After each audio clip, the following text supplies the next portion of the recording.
the Kingston Creative. Welcome to the Kingston Creative Virtual Art Walk. This is where we talk to the filmmakers. I'm Tavia Benjamin, and with me, I have some amazing filmmakers. If you haven't done so as yet, visit the Kingston Creative YouTube channel and watch these amazing films. But in the meantime, let's give you a sneak peek if you haven't watched, and let's talk to them about these films, the inspiration behind them, what they want to resonate with us, and for those who haven't watched, just to give you an idea of what these films will be about. So thank you very much for joining us. And with us, we have Ackley Olton, Anya Freer, Darren Douglas, Rita Gay, and Ryan Eccleston. Those are all the filmmakers we'll be talking to. Some of them will join us later. But let's start off by talking to Anya. How are you, Anya? I'm well, thank you. How are you? I am good. Thank you for joining us. Actually, before we go into your film, I'm just going to ask each of you to just introduce yourselves to those watching so they can know who you are. So when we go into the discussion, they can say, okay, all right, I'm making that connection. So you can go ahead, Anya, just briefly tell us who you are and how you started in film. Yep. So my name is Anya Freer. I am a filmmaker, an artist, and a curator. I'm Jamaican Australian, and I came to Jamaica for the first time 4 years ago. So my filmmaking is really around discovering my Jamaican ancestry and my roots. Nice. Thank you so much. Now let's hear from Neil Waith. Tell us about yourself briefly and, how you started in film. Okay, morning, everyone. Thank you for having me. I personally would have started in film at the Arabaro Center for Creative Imagination, which is at the Cave Hill campus, University in Barbados. And specifically with this project, I collaborated with two other graduates of the center. I'm based in Jamaica, and essentially when I go home, I try to do projects with individuals I've not worked with in a while. Thank you so much.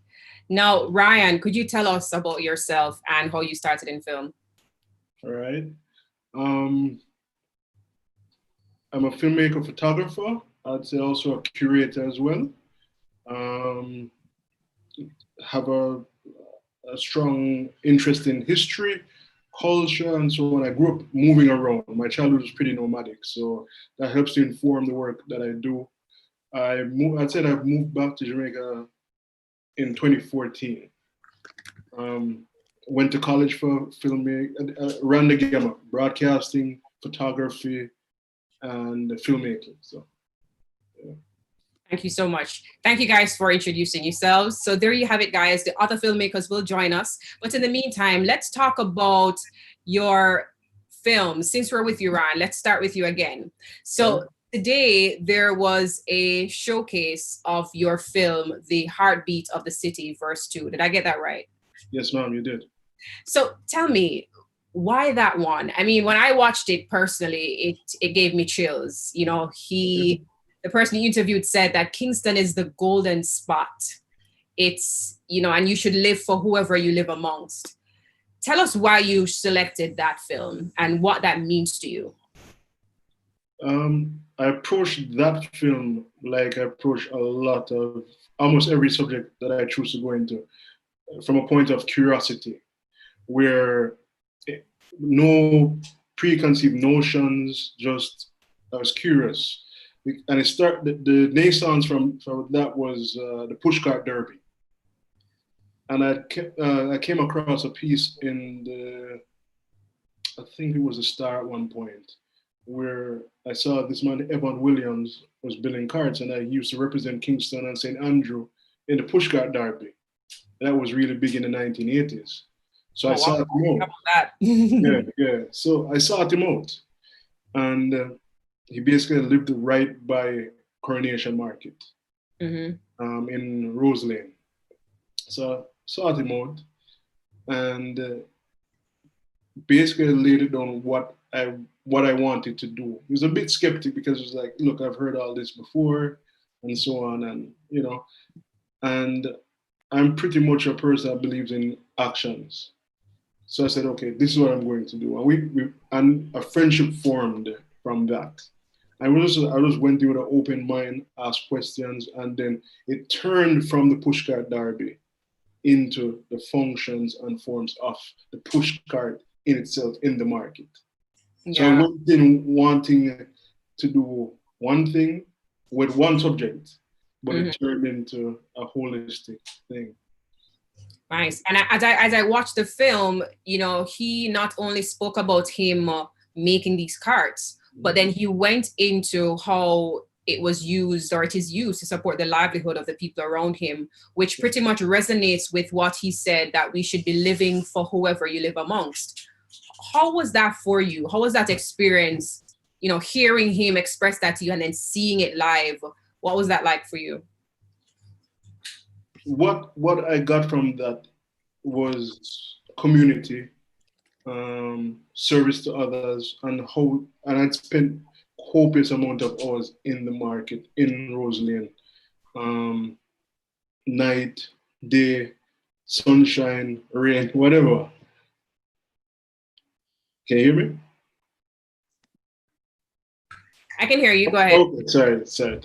Yeah, so I spent many hours, and I actually got to know people in the community and know people in the market.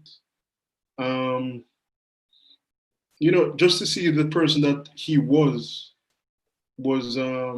really poignant for me. Unfortunately, 3 weeks ago he passed away. So even now, me watching it be rebroadcasted, it just brings back a lot of memories for me, and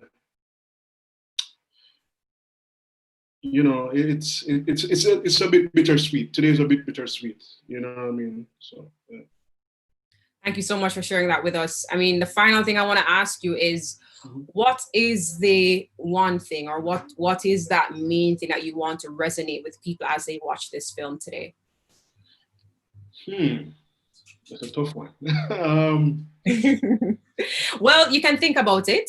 We can move the conversation around, and then we'll come back to, we can probably close out with that thought on all the films. You know, what is that one thing, or even two things, that you want to resonate with people as they watch these films today? So thank you so much for sharing with us, Ran. We are going to be coming back and talking to you again. But let us talk to Neil about his film today. Neil, tell us about your film. And your film would be the film about pure service. Am I right? Yes. Talk to me about, you know, what inspired Pure Service, that film. Talk to us about it. Okay.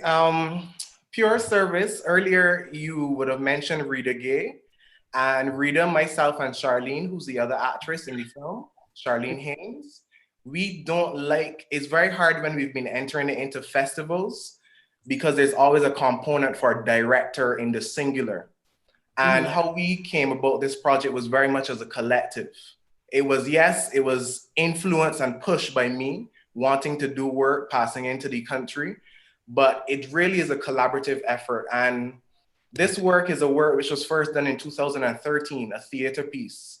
And what is really big for me to share with people is just the potential and the possibilities. I've always been trying to look for a way to produce high quality work in smaller economies.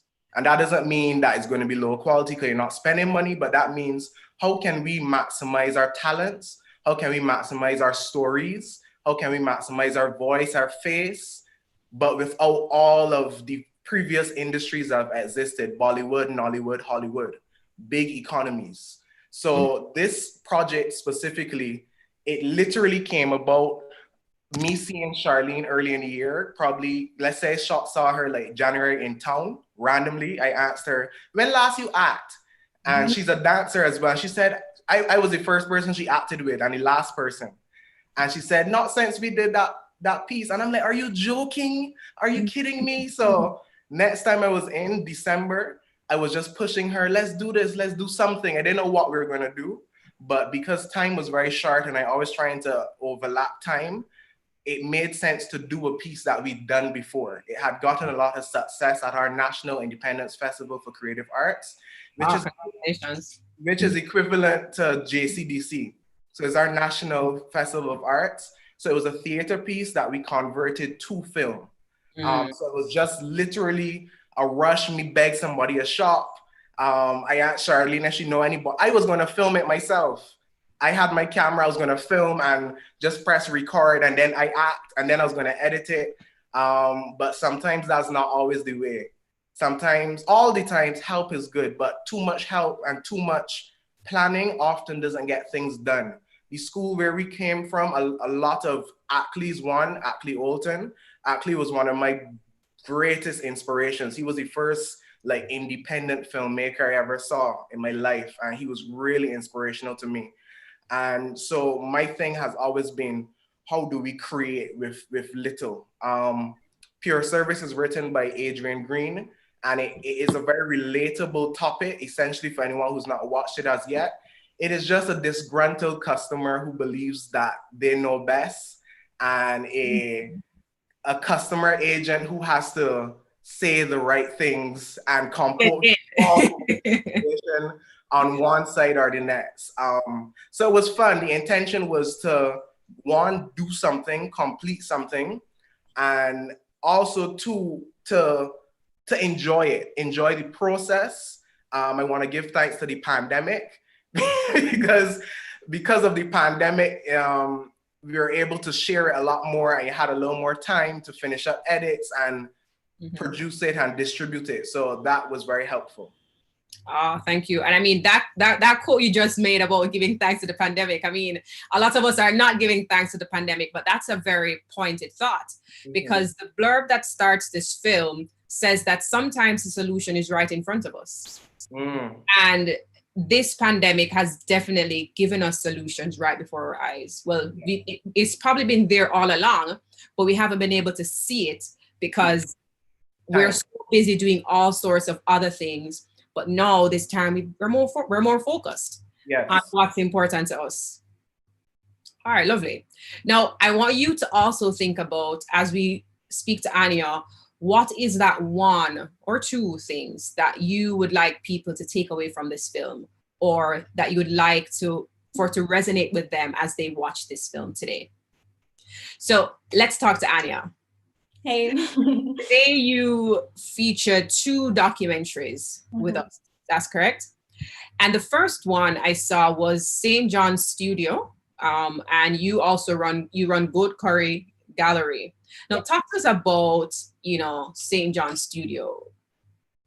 Why that documentary? What does that mean for you? Okay, so 4 years ago when I got to Jamaica, and I was traveling around, and this was my first time coming to my grandparents' home country. And I actually just decided to stay and live here permanently, because there were so many stories. So I'd come from a filmmaking background in Australia, and I was suddenly like having these conversations with people as I was moving around the island, and I just needed to be documenting them. Like I was just like, these are beautiful little vignettes, and I was putting everything on my social media. So I was making 1 minute, very short documentaries.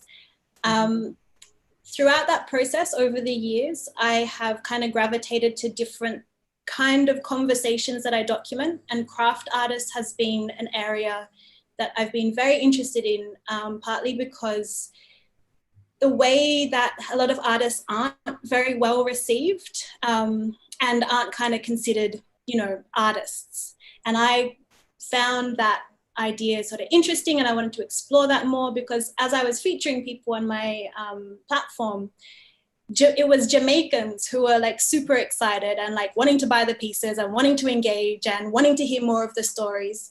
So I was just like, but why are you not going and talking to these people yourself? Or why are these works not considered art and they're not in galleries? So I put on an exhibition of different craft artists. There were 7 different craft artists around the island. And so I've actually done like a short 1 minute video on St. John. I met him 3 years ago. And again, my work is about the conversations that I have when I'm just walking down the street and I meet someone and we have a very sort of interesting conversation. Maybe they give me a perspective of Jamaican culture, which just totally opens new sort of ideas for me.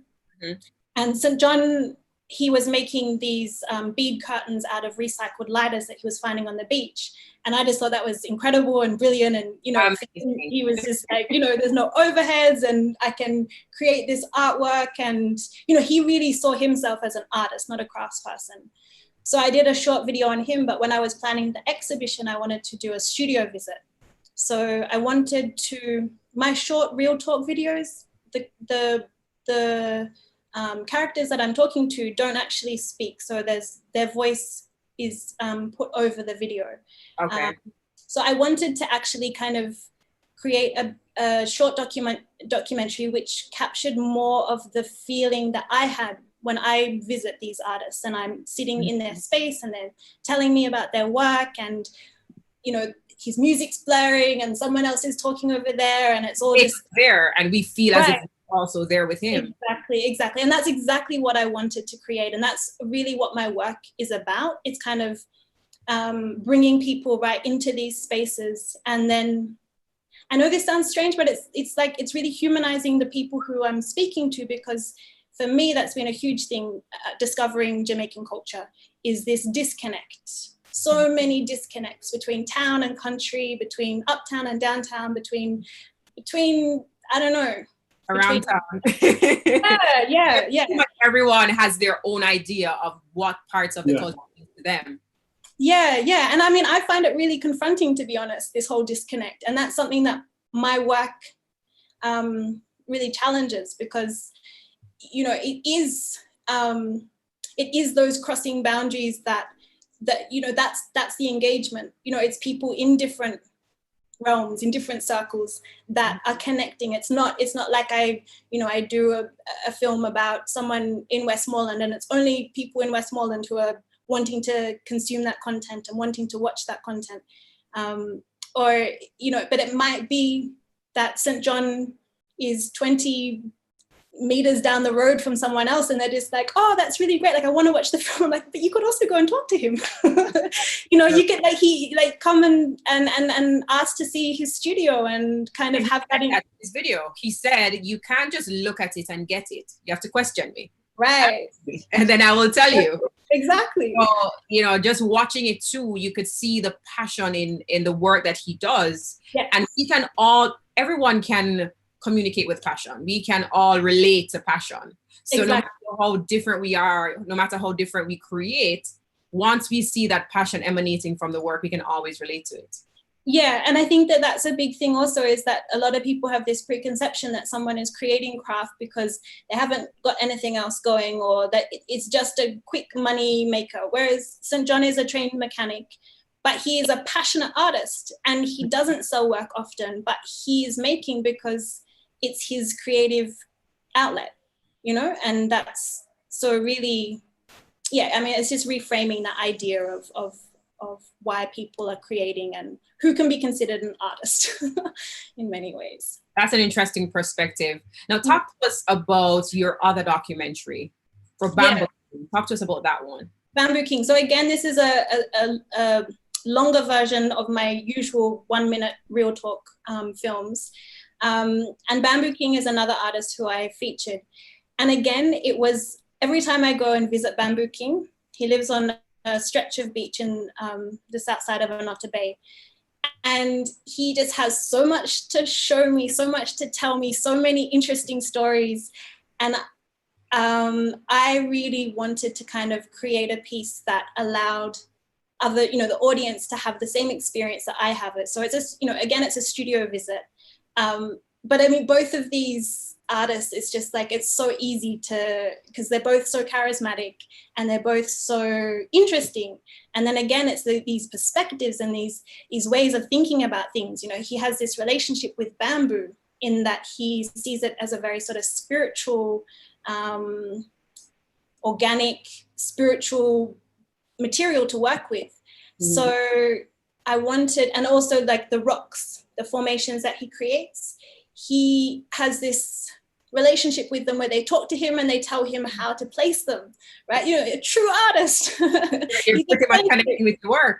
Right, yeah, so connected with his work. So I really wanted to create a piece because that brought people into that space, allowed them to kind of experience his space and his world. And every time I go and visit him, he is always talking about wanting this to be like a gallery that people can come into and, you know, people can explore around his home and everything. And yeah, so I mean, I don't know, maybe eventually that's something I can help him do, but in the meantime, it's like creating that awareness and creating that value. I think that's a big part of it. You know, it's a new appreciation. That's wonderful. And just as the other two gentlemen here, you can think about, you know, telling me what's that one thing that you want to resonate with people as they watch these two documentaries today that have premiered live. What's that one thing you want them to take away from it and to resonate with them? Now, while you think about that, we're going to jump over to Ran, and Ran is going to tell us, Ran is going to tell us that one thing or two things that he wants people to take away from his film, The Heartbeat of the City, verse 2. All right. So what I'd like people to take away from the film is what I'd like people to take away from my work in general. That I'd like to show people's humanity and give them a place to. A lot of times people want to express their little nuances and their quirks, you know, without any judgment. Yeah, just You know to be. what I mean? Just to be. Jamaica is a very interesting place because, as Anya had said earlier, that the disconnect, but then there's also parts of connect as well. So, you know, even though we tend to think of Jamaica as a small island, which I say Jamaica is a country that happens to be an island, because at the end of the day, it's still 4,428 square miles, 14 parishes, how many cities and towns, you know what I mean? You have places that are, the culture is highly influenced by Indo-Jamaican culture. You know what I mean? Then you have places that are influenced heavily by different things, the belief in spirits, while some people are not connected to that. You have Maroonage, where the culture is dominated by Maroon culture. You have places in Western Jamaica where you can see it's heavily influenced by Scotland and Germany, i.e. Germantown. You know what I mean? So these culture is a conglomerate of cultures, pretty much. Yeah, and I think that we sell ourselves short by not looking at it like as that. You know, so even for me, just zoning in on pushcart culture is because the more I dug was the more that everybody's like, yeah, sometimes like if I want to buy a house, I just push carts for like 6 months. If I want to buy a car, you know, if my car is broken down, I'll go right back to the cart. Just to get some money. When I saw that, like my mind was blown. I was like, how much money can you really make to buy a car? That just sounds far-fetched. And I remember at one point I was filming like in February, like some more, because as each time goes, I was filming, and then somebody was just like, yo, you have like put it this way, the hierarchy of like men who are desired are the cartman in a certain place, because he's seen as financial security. Yeah, wow. So, you know, we're living our lives and not even thinking about these things. People have many different realities. True. And many different ambitions, and what is the ceiling for each one, you know? And we're also different, but the same at the same time. Yeah. That's interesting. I like variety. Yeah. And we all do. Who wants to eat crackers every day? No, if everything like crackers, boy, I'd be sad. So thank you so much for sharing that film with us. And we're gonna ask Neil to tell us what's the one or two things that he wants to resonate with people as they watch his film today. Okay, so I'll give two. The first one is from the film's perspective, speaking on service. And very often, whether we are a store clerk or we're a customer, we treat people almost as processes in getting what we need to get, in getting the product. We treat them almost like machines. They want to press the button and get the cash, press the button, get the product. You just want to do it. But I just want to urge people to just take a breath, and take a second to listen to someone and treat everyone equally. That's very cliche, but it's something that cannot be said enough. However, the greater point for me, greater, believe it or not, is really the process of this work. And really, I want to encourage filmmakers, artists of any genre, any discipline, to look at what Anaya's done, look at what Ryan has done, and realize that they've excavated beautiful, powerful stories from humans that were there, from stories that were there already. And very often, young filmmakers, everyone wants to write, produce, direct, and act in a script. But we often forget that many of the works we watch in quote unquote A-list Hollywood films, the formula is tried and true. The stories are tried and true and regurgitated and recycled. They've been doing Shakespeare for 450, 500 years now, and they're still doing Shakespeare and they're still mastering their story. We have to remember that we have our stories, we have our possibilities, and we have potential for formulas and processes. So that's really important for me. I want people to, when they look at the film, realize that this work was done between the hours of 10 a.m., having a window of time with this shop. This is a sex shop we were in, by the way, big up Bajan sex shop. So people were coming in there to buy dildos while we were filming, and we would have to pause and just act like we are not filming and just let the actual store clerk come and make the purchase, and then we continued. So this was like a 3-hour window in a location. This was like one meetup, no real rehearsal. And this is something that's doing quite well in festivals and people have enjoyed. So for me, it's really a labor of love. For me, it's really an example of what can happen. Very often we have a lot of theater pieces and we have a lot of very interesting people all around us. And we try to recreate the wheel as opposed to going with what we have. You can use your phone, you can use your ideas and then representing it to people. So that's really important for me to say. So I love what Ryan is saying at the cart story. Now I really want to watch it. And then Anaya and this bamboo thing. That's honestly, that archiving, because Pure Service really is an archive, really, because for me, I did this piece in the biggest stage in Barbados, potentially, our gymnasium. It's a national stage. The gala is the biggest audience you can perform to. And that's only 5,000 people. That's 5,000 people. Live performance has a small medium. A lot of theater have done is sandcastles. The audience claps and that's the tide rolling in. And if you were there, it's in your memory, and your memory is very fragmented. It's gone. Many plays and pieces I've done, Suriname, Haiti, wherever, no one has seen them. So my thing has been, how do I chronicle the work that I've done? Even if I take a small 5-minute piece, how can I immortalize it? Because it's a beautiful piece. It won all kind of awards, but we just did it that 1 year for those few performances. And she has not acted in 5-7 years and no one even knows. So my big thing is just look around at the potential. It's all around us. Thank you so much for that. And Anya, tell us, from those 2 documentaries that you have premiered today, what's that 1 or 2 things that you want people to take away from it? There's actually, like, touching on both what Ryan and Neil were saying about, humanity and archival, but also for me, I think the importance of documentary and just kind of breathing a new, fresh kind of life into documentary. And so in terms of archival, really wanting to capture snapshots of Jamaica now. And then, I have people telling me all the time, like, oh, you should talk to this person, or you should talk to that person, as in do an interview with them or do a real talk story on them. And I have, like, no issue finding characters. Like, you just have to step out of your front door.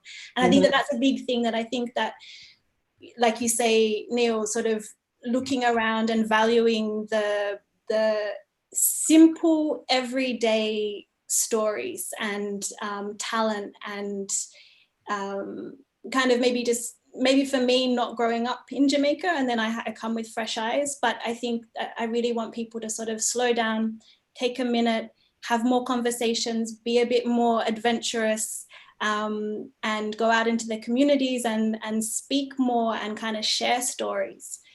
So if my documentaries can encourage anyone to do that, and also maybe make their own within their community, you know, capturing and then archiving, and then we have this bank of stories for the future generations, because this is really important stuff to have this sort of material. Thank you so much. So you guys heard it. Take time to just stop, pause, appreciate the stories, humanize people, and make use of what you have around you to tell the story that matters to you most. Now, if you guys are just joining us, this is the Kingston Creative Virtual Art Walk, and we are talking to 3 of the filmmakers that premiered today. We're talking to Ryan Eccleston, Anya Freer, and Neil Waith, who premiered their videos on Kingston Creative's YouTube channel. If you are not subscribed to that channel, please go to YouTube, follow Kingston Creative, and you will see these 3 films. Well, for Anya Freer, she had 2 documentaries today, St. John's Studio Visit. We also saw Bamboo King Studio Visit. And then for Neil, along with Rita Gay, their film Pure Service. For Ryan Eccleston, his film The Heartbeat of the City Verse 2. There on Kingston Creative's YouTube channel, you'll also see Ackley Alton's film Black Doll and Darren Douglas' film The Tree Speaks. So please go there and watch those films. But guys, before we wrap up, I want to know if you can have just a quick conversation around some of the things you shared earlier too. Any of you can volunteer to answer any of these questions. We can just have a chat about it. You guys mentioned, you know, pretty much who is considered an artist or a creator. You know, from making these films today, was there anything that showcased, you know, how we can identify these creators or artists, or the importance of identifying different people as artists and creators? Let's go ahead. Tavia, you were mentioning as I was speaking passion, and I think that is and I think also dedication, and for me that's 2 main things in the artists that I was documenting.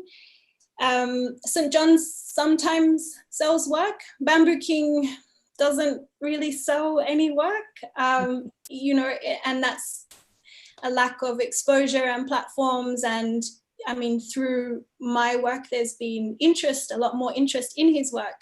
But I think testament to both of these artists is that they continue to create, and they're dedicated to their art, and they're passionate and they're enthusiastic. And I mean, me just going into those spaces, like, how can you not get completely consumed and wrapped up? And I think as an artist, all of us are artists, and you know, you develop tunnel vision and you have a passion, and you just dedicate so much time to that. And so for me, the craft artists that I was speaking to, but then also actually I got onto artists because it was hairdressers that I was speaking to who were describing, or a barber who was describing his work as an art form. And I loved that. And that was something that I found very unique in Jamaica, people taking a lot of pride in the work that they do and likening it to art.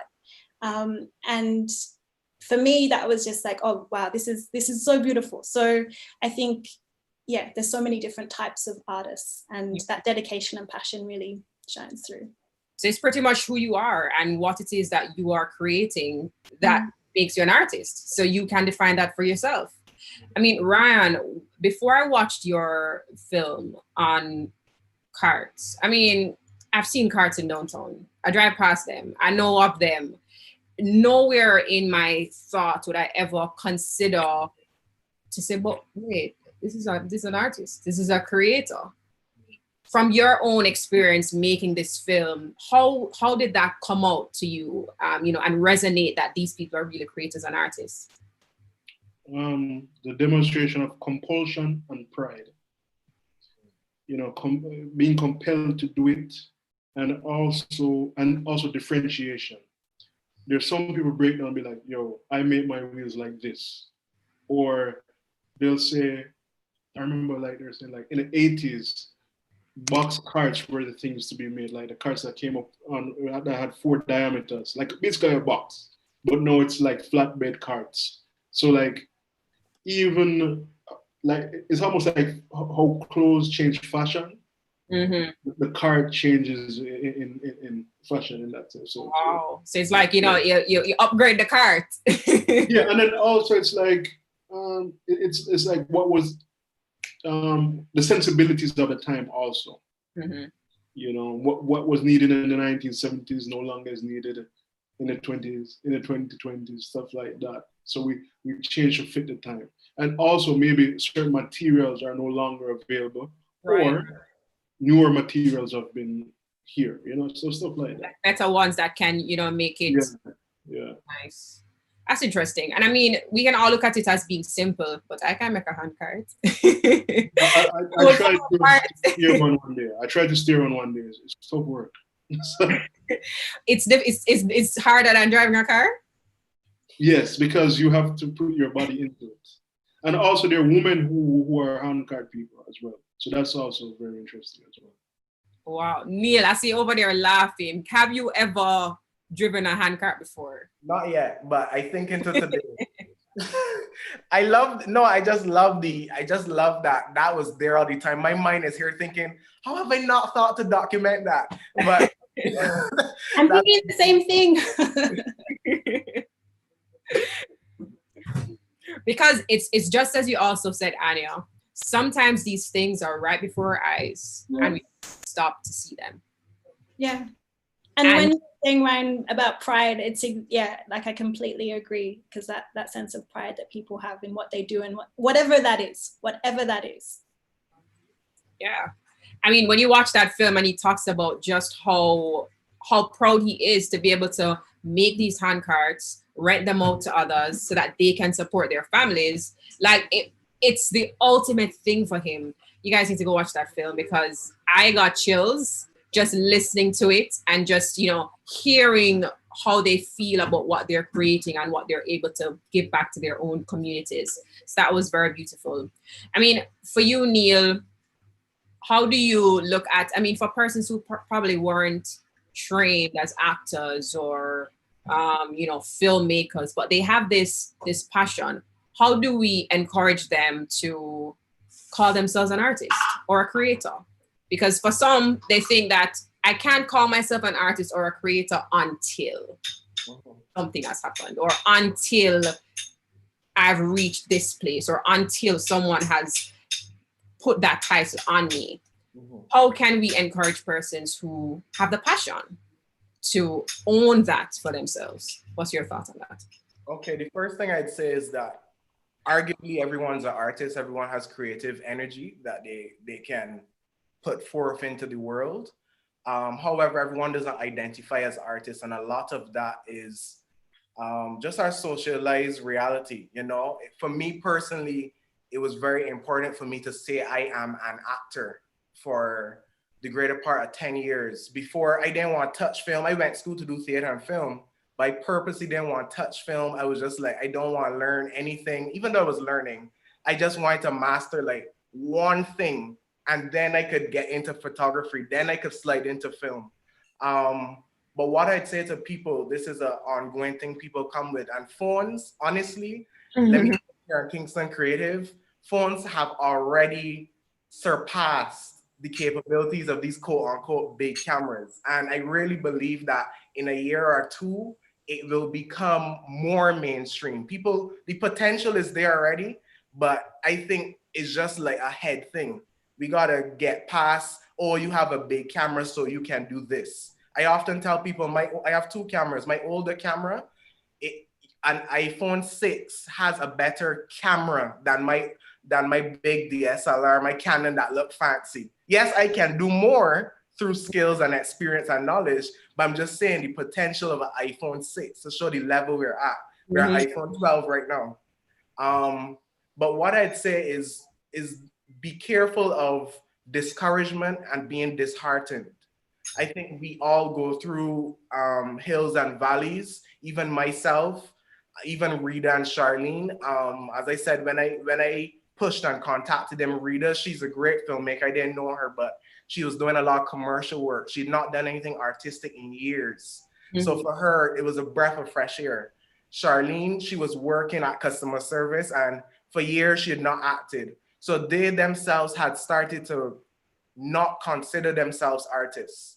And that's something I always urge people in Jamaica, whether students I teach or back in Barbados, to just keep pushing. The thing we have to be careful of though is planning. We like to push with passion and just energy and force, which I did for a lot of years, and is my favorite way to do it. But you need to know where you're going. You need to have a plan. You need to. So my lifelong goal has been to find someone who's artistic and organized. And it's so hard. Somebody who naturally enjoys writing down notes and planning and Excel and spreadsheet. And for me, I said this year, 2020, at the beginning of the year, I said, I never do a resolution, but I said, I think this year is the year of technical writing. I really have to master technical writing. And unfortunately, it's not something that we go in depth in Edna. We didn't do it. At EBCC, we didn't do it. And it's not really done at art schools. So there's YouTube University, which everyone knows. True. There's no excuse. In the age of technology, ignorance really is a choice. So it's just about taking in that YouTube, but the next thing is then to find a network of people to lift you up, because you will get down, you will get discouraged, but having people like Ryan, I've heard his name a long time. Now I want to like private message him, I slide in his DMs, like connect. So connecting and networking is everything. In Jamaica, I'm here just trying to build bridges, just trying to connect the islands, because we're just separated by these highways, which are rivers, you know? We think of the sea, but we're very connected, and it's just to see the commonalities, and it's just to encourage. So anyone can create, and I would encourage you to just find people to boost you, because it's hard sometimes to motivate yourself in the morning. Nice. Thank you so much. And we have persons watching this live and they have questions. And there's a comment in the chat that says, we have many stories and creative people, but they can't seem to launch as how, you know, you'd have music. So I'm going to throw this out to all of you and you can give me your perspective. The question is, what's blocking the full emergence of Jamaican film? But I'm going to expand it. What's blocking the full emergence of Caribbean film? Because of course, we don't only have Jamaican filmmakers here. So start us off, Ryan, what are your thoughts on, you know, what's blocking, you know, Jamaican film, or is there even a block? What's your view? I'd say yes, there is a block, and no, there isn't a block. Okay. All right. We're in one of the greatest times in history now, because communication is just like on rapid. No, we have tools as phones. We have the democratization of equipment is something that people are utilizing. But also, I think that we have to look at the seriousness of our own traditions and cultures. So it's to bring across, let's just say, an Anansi story, something like that. That is just as important as Harry Potter. You have to think of it like that. You know what I mean? So it's one thing to get like the technical things down and so on, because that gap has tightened. But now it's to understand that, you know what, these stories are just as important as Harry Potter or whatever, you know, and you have to think like that. You have to change the way you think. Okay. I completely agree with Ryan in the sense of like valuing the stories which are here, and you know, taking more ownership and kind of stepping into this space where you're elevating those stories. And I mean, like very, very quickly, the rest of the world is going to jump on board. So, you know, I think that the filmmakers here need to take initiative on that and actually really start championing and pushing and telling the stories which are here, which I think, you know, happens already, but I think that that's just something which can. We have to be positive gatekeepers. Yeah. Because whether we like it or not, what tends to happen a lot of times is that people come for like 2 weeks, whether it's a a documentary that talks about Jamaican food, or a very a very a very deep context as far as maybe politics or whatever. But you can't fly into a place for 2 weeks and really get to the bottom of, you know what I mean? So it's up to us as people who live with the consequences, the day to day, to be welcoming, but also proper gatekeepers of our own stories, cultures, Right. and every a narrative. You know? And I mean, that was me in many ways. You know, I came in, and I was only going to stay for a couple of months. And yes, I have Jamaican heritage, but essentially I was just kind of coming in and wanting to create stories and leave again. And I, within the 3 months that I had on my visa, I was like, I cannot do that. Like, I have to stay, I have to be here. And so I got my citizenship, I got my passport, and I'm living here permanently because, but at the same time, I know that coming in with fresh eyes, you know, coming in and seeing things in a different way and just being like, wow, this is incredible, and wanting to value and document. But definitely, because I mean, I'm in that same kind of boat where I do come in with an outside perspective. But then staying and being and kind of nurturing, and I think all of that's very important. And like you say, then working with the gatekeepers.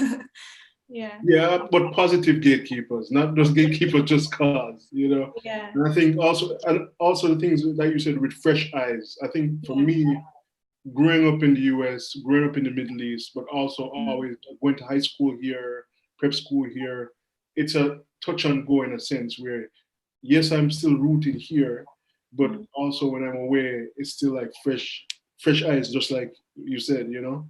Something that people take for granted, you're just looking like that. Well, exactly, yeah. And then suddenly, there's this new appreciation. And I think that's really beautiful when you see that new appreciation and valuing of very sort of everyday simple parts of culture, which other cultures do all the time. You know, it's just, and that's what storytelling and filmmaking is about, is kind of elevating these very sort of everyday stories. And if we're not, but I feel like the everyday is just so much richer in Jamaica, so much more exciting, so much more, you know, vibrant, and it's so much material. What do you think, Neil? I mean, do you think there is a block of, you know, emergence of film in Barbados? It is you're from, right? Yes. What are your thoughts on that? I was just taking in and learning and listening, because this is, oh my goodness, a conversation I've been having for like 15 years. I want to reference Lenny Littlewhite, and Lenny Littlewhite is the director most famously known for Royal Palm Estate, and he's one of the founders of CVM, but he's known really now as a businessman. And at a Gap Fest about 2 years ago, he said something that I've tried to really encapsulate and understand. And essentially he said, find your niche in the thing you love so it can earn for you, and then you can create what you want. In a different way, I would say, as Camille Kwamina, she's one of my lecturers, she says, get a job so you can do your work. That's a simplified way of looking at it. And I think the question that person is asking is why we can't bust, essentially.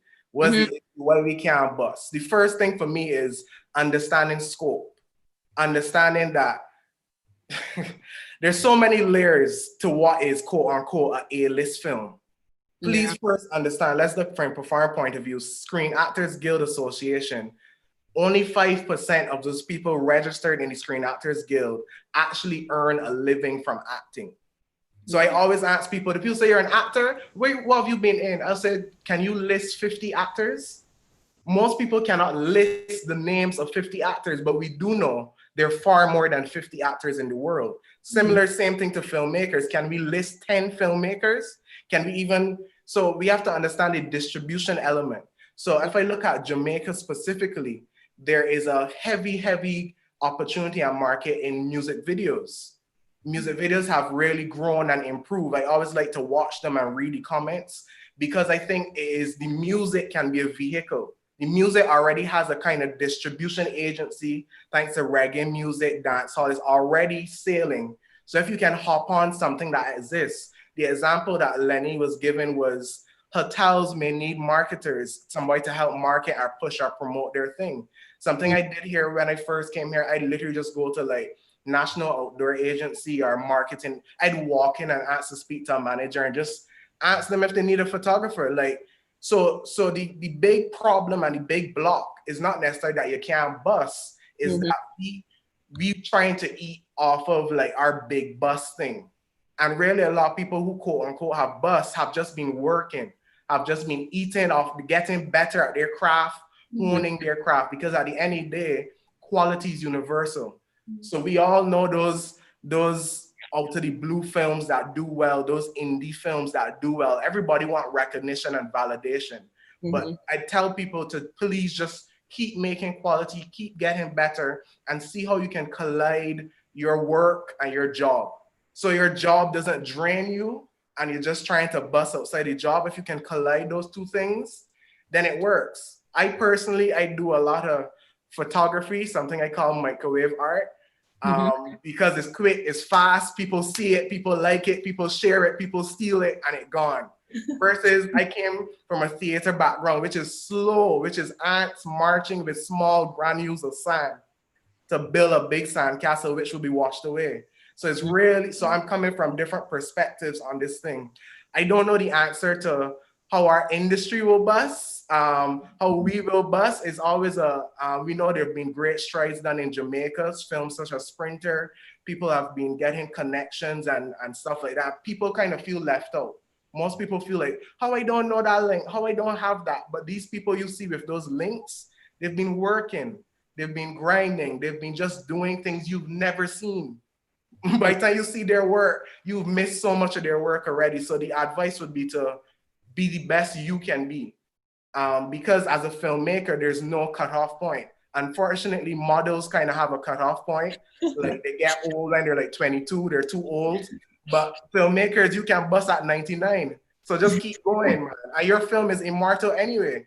Sometimes you can bust posthumously. And we'll celebrate you still. For real, for real, for real. Wow, this has been such a wonderful conversation, guys. Let us, just wrap up with one more question from the chat. And the question to the chat for talking so much. They didn't get a lot of questions. They love it. They love it. They love it. So the question is, I mean, it's a statement with a question, we win. As young new age filmmakers, the question is, are you trying to move away from the issues of skin color and film, where, there are some films where, you're just seeing light skin? Are you trying to, I guess what they're trying to ask is, are you moving away from highlighting those things and, becoming more, sharing different stories? Or are your films also taking into consideration those issues? Anyone can take a jab at that.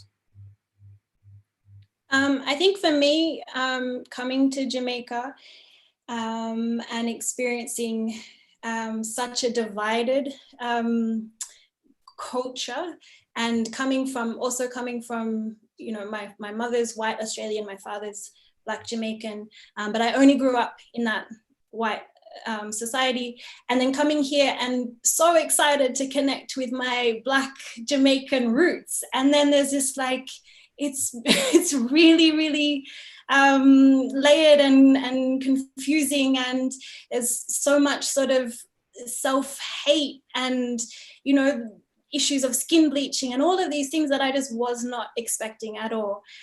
So for me, kind of diving into there is this nuance of Black is beautiful, and really getting close to, like, my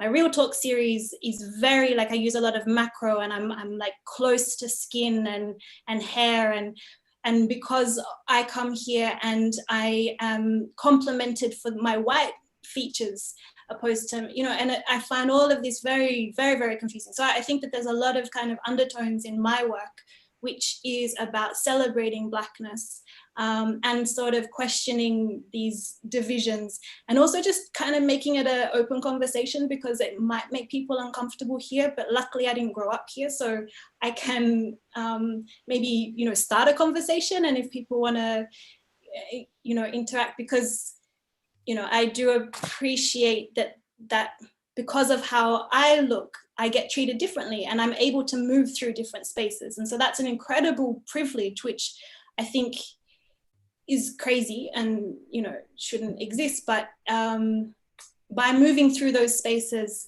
as in those different, you know, areas in Jamaica that we were talking about, and creating more open conversations and dialogues and bridges, and maybe allowing my platform to kind of celebrate other things which maybe aren't normally celebrated. For me, color is actually a big undertone in my work. Thank you so much for sharing that. And guys, I mean, we've been having a good chat, and we are so grateful that you took the time to share with us, you know, talk to us about your films. And before we close out, I just want to ask each of you to just drop us with that one line that you want people to remember about you. I'm going to start off with Ryan. And for those joining us just now, he premiered his film, The Heartbeat of the City Verse 2. You can find it on Kingston Creative's YouTube channel. So Ryan, tell us, what's that one thing that you want people to remember about you as a filmmaker?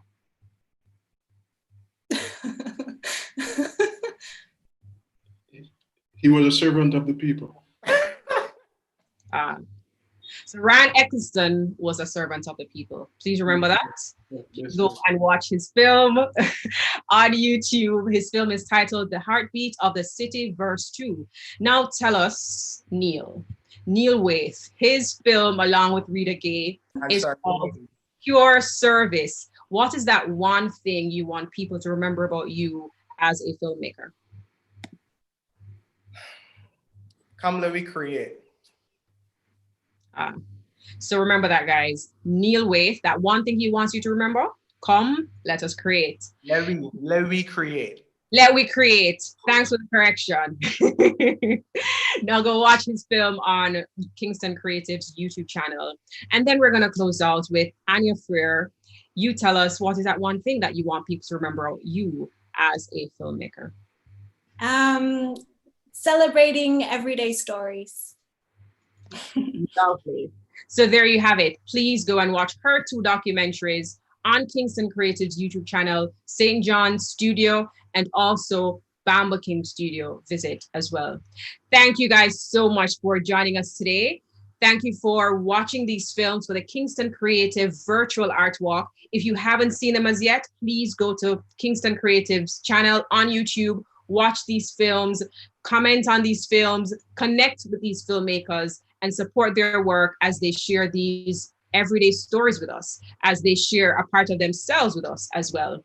And of course, you can check out Kingston Creative's YouTube channel to see the other films that will be featured today.